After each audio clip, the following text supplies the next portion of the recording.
Hello and welcome to Dimsy's Domain, and this is a YuGiOh Vrains discussion, and joining me today is none other than BYG Aigami. Do you want to say hello before we get into this? Hello everyone, and it's awesome to be back, bro. By the way, check out his channel. He does a lot of discussions, reviews, news especially. And if you want the news, check out the Facebook page. It's all going to be linked below. But not even that. Check out the playlist. Just check out the playlist. That's the only thing we do need to plug, because it has all of our videos in one playlist. Not even Vrains stuff, Dark Side Dimensions, as well as our videos that a lot of the newer viewers haven't seen, like the best Millennium item or the Yugi versus a Tim debates that we have. Guys, you've heard it right now. Check out the playlist. It's going to be linked below. But let's talk about a possibility, a what if situation. And I want you guys all to just sit and think for a second. But what if Yusaku Fujiki, who is the main protagonist of YuGiOh Vrains, what if there's no rival? Wait, what are you talking about? What do you mean there's no rival? But yeah, what are you talking about?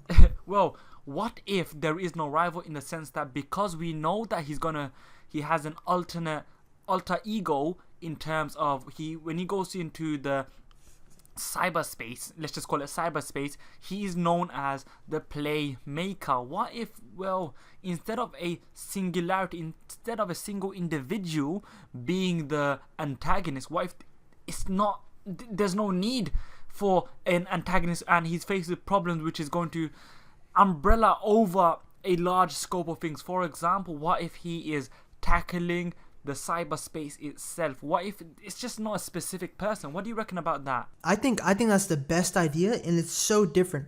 The thing with YuGiOh Vrains is that the way it's been, the production of it, we don't have that much information about the production. And the fact is that with Zexal and Arc 5, we got leaks ahead of time, even before the Jump Festa event. So it seems like they're doing something different. I remember 4 years ago, or 3 and a bit years ago, before Arc 5 was about to be released, like a good couple of weeks or so beforehand, we knew quite a lot, and there was also confusion regarding whether YuYoh was a boy or a girl. So in terms of this series, the 6th series of YuGiOh Vrains, so far we are in the absolute dark. We just don't know nothing about it, or we don't know enough about it. Now, this is very similar to YuGiOh Zexal. Now, I've said my views regarding YuGiOh Zexal. We have a 13-year-old boy that is Yuma, who is a chubby little toddler, and he's very, very annoying. But at the time, I recall, after knowing that we're going to have Xyz monsters, but there was enough leaks out there regarding, we knew about Shark at the time, and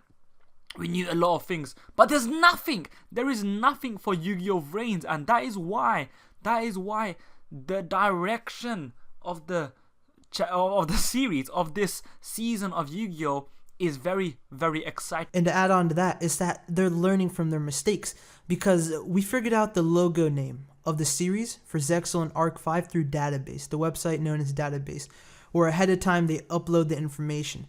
We didn't know about that, and every Sunday it would refresh.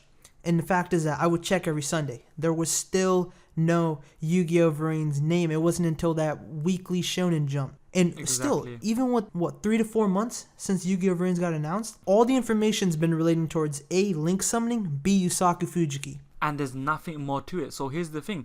We know that they made a big deal about Yusaku being he's not the most flamboyant person. He's a bit shy, and he's more of an introvert, and by going into cyberspace, he's able to kind of express himself. Now, what if, as we said, instead of him being this is a good guy, that's a bad guy, he's the Yugi, there's a Kaiba in their sense, or relative to their series, but what if he's like a cyber policeman, or he's just a vigilante, or he's just simply tackling an ideal? Now, let me put it like this. Throughout Yu-Gi-Oh, it's really grown in how they deliver a story and how they kind of showcase certain plot devices. Now, they're getting more darker, or they're getting a bit more deeper. Now, one thing that they try to always tease is a kind of a clash of ideals, a clash of, it makes the viewer kind of scratch their head. For example, when Yu-Gi-Oh! Zexal was going on, we knew about Astral and the whole war between Astral World and the barriers, and then the inner conflict between Nash, or who we find out later is of course Shark. So there's always this clash of ideals, who is truly the good guy, who is truly the bad guy. Now if they want to blur the lines like that, and this is also very prevalent in Arc 5, and I'm not going to spoil it because I'm sure there's a few people who haven't seen it, but when we talk about Yu-Gi-Oh! Vrains, they have the opportunity to blur the lines to such an extent that they could tell one of the most compelling storylines, be it very dark, be it very deep, be it very detailed, and they could really make it work, and this is just the exclusion of a specific rival, a specific antagonist, or an individual who takes on the mantle that is the rival. But that's just my thoughts regarding that. Yeah, one more thing I do want to talk about is that there's this isn't 100% confirmed, but there's a little theory going around on what Vrains stands for, and that's Virtual Reality Artificial Intelligence Network Security. Now, if that's true... Just the theory, by the way. Yeah, just the theory, guys. Network security. Yusaku's a hacker, alright? Maybe the network security needs to hire Yusaku. And the whole virtual reality is like a virus. The fact is that plot right there, we don't need a rival for that. There's a whole virtual reality aspect to it. And he's part of this network security group, possibly, or something like that. Something along those lines. And we don't need a rival for that simply because we got that there's so many ideas that you can just implement in this whole network security idea. And that is just going off on Yu-Gi-Oh! 5Ds, where we had sector security with Officer Trudge, etc. And the point being, with the whole network security theory, they give opportunity to kind of go on the flip side.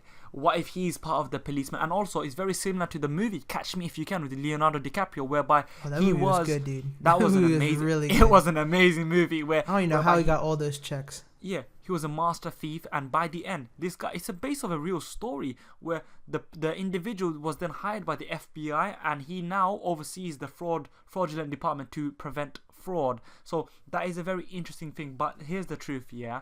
The truth and the hard truth, the cold truth, the bitter truth is the fact that you always need a rival, and you always need an enemy. You always need a individual who can capture the attention, who can be the antithesis, who can be the opposite of the protagonist, the hero, the villain. Or who can drive the protagonist. Exactly, who can drive, who can just be a mutual speed bump. And with that, I will tease the next video, which is going to be titled, how do you want the rival for Yusaku Fujiki to be? So we spoke about the possibility and the potential for no rival at all. But if we do have a rival, what kind of rival should we have? And we're going to speak about that very, very soon.